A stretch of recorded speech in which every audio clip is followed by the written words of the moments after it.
All right, namaste everyone. Marie Russell here. It's another Miraculous Monday. And I had a few things I wanted to talk to you about today, specifically starting with Moana. Have you seen the film Moana? I hope you have. It's beautiful. And over here at my house, we have a bit of an obsession going on with Moana. My children, both of them, love it, love it, love it. We tend to watch it a little bit too often. But last night we were watching, and my daughter Ruby had such a profound question, and we had just such a sweet little conversation. She's 5, around the heart. And I wanted to share a bit about that with you guys today. So if you know the film, at the end, there's the pretty much Mother Earth, if you will, to Fiti. When her heart is stolen, she becomes like this really scary, angry, fire monster person. And so Ruby was asking me, she was like, so when you lose your heart, Mommy, does that mean you're inside out? And I was like, yeah, a little bit. And she was like, well, how can you lose your heart? I mean, how does one lose their heart? She didn't say one lose their heart, but how do you lose your heart? And I said to her that it happens to all of us. Sometimes we forget to move from our heart. Sometimes we lose our heart.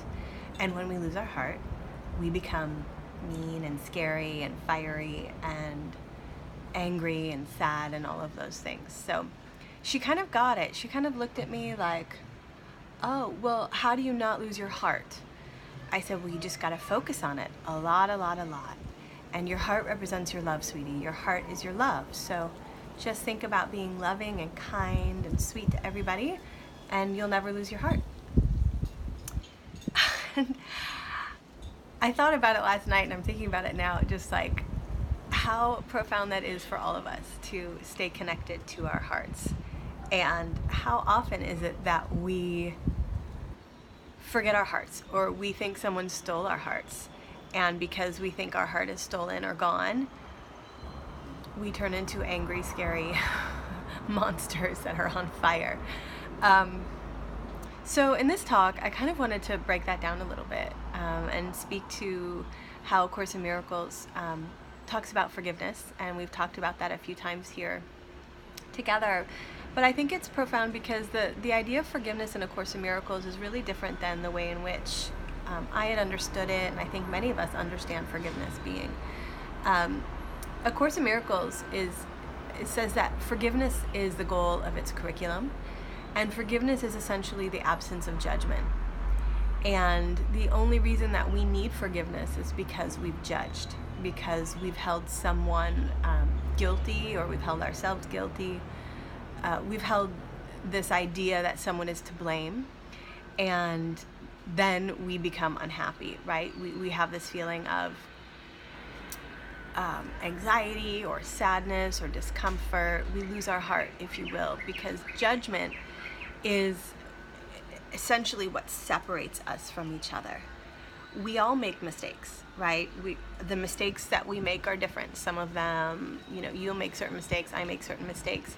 But what is the same about us, and what I love about A Course in Miracles, is that it speaks to our eternal innocence. And that innocence is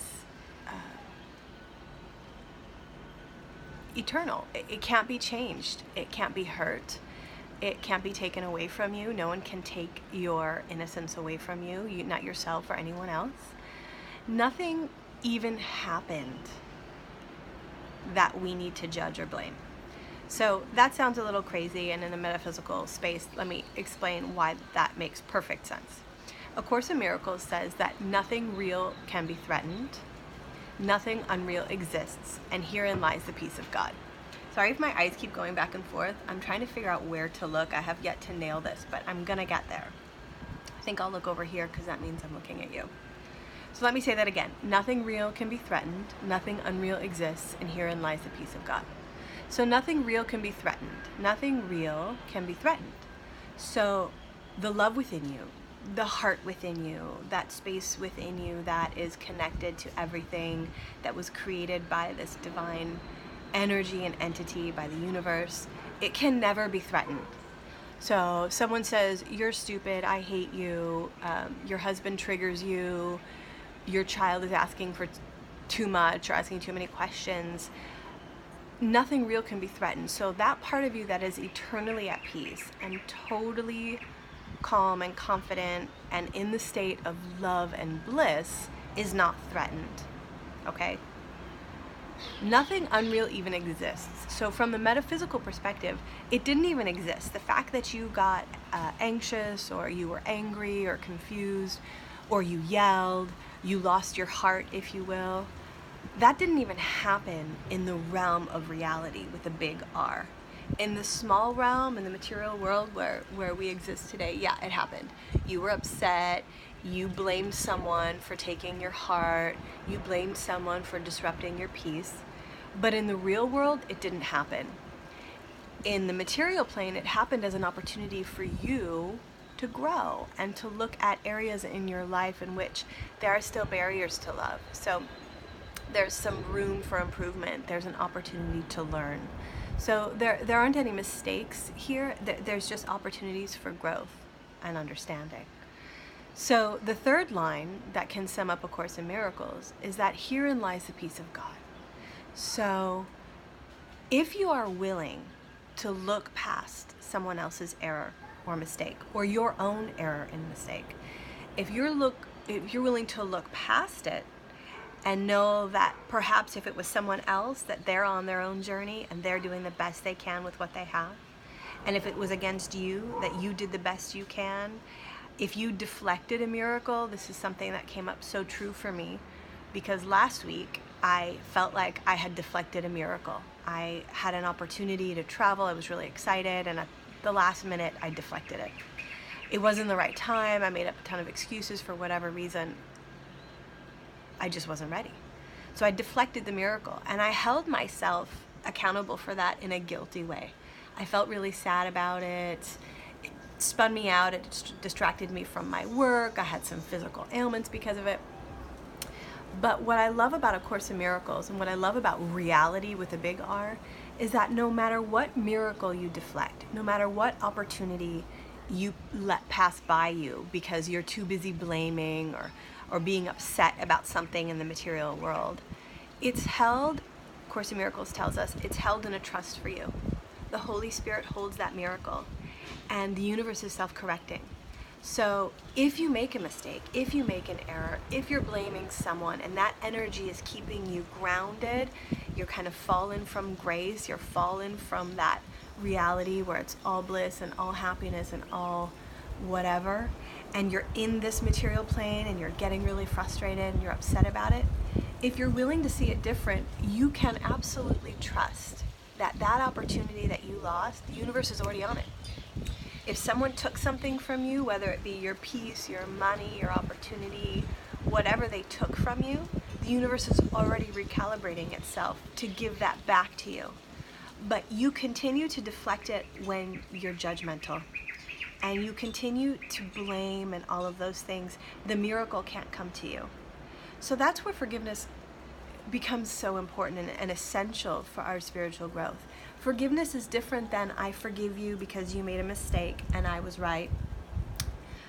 You didn't see something that I knew about. That's not what forgiveness is. That's just more judgment. Forgiveness is seeing through it as a call for love.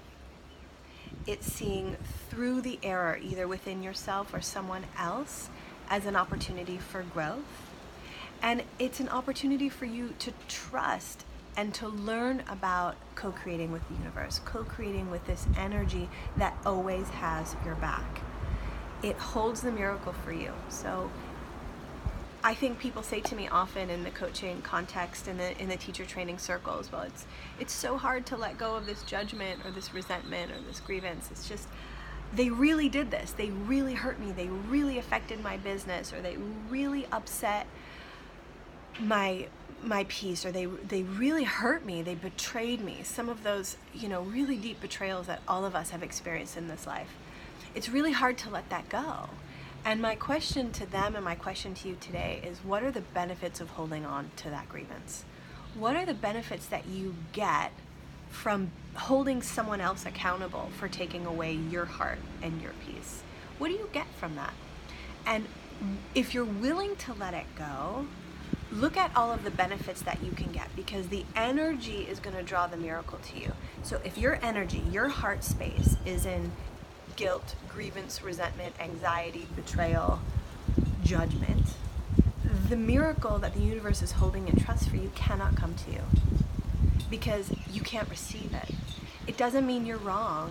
It just waits for you, and it will wait for eons for you to learn how to let go of grievances, resentments, and judgments, and to experience true forgiveness as it is.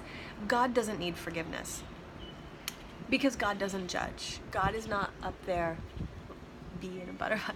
God is not up there looking at you like you messed that up, you're weak, or you're never gonna get what you want, you keep doing the same thing. God doesn't do that.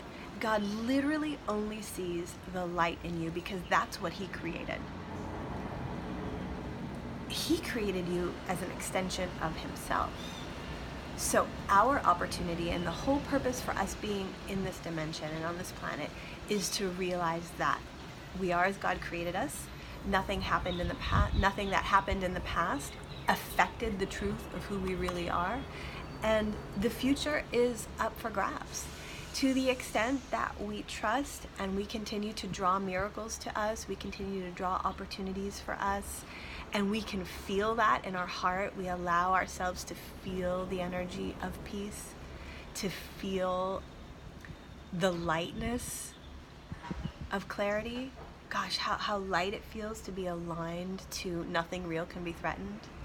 When you're feeling threatened, my challenge for you this week is you're going to have lots of opportunities for this. I think we all as human beings experience this threatening feeling, and that's simply annoyance, anxiety, frustration, judgment of any kind separates you from your brother.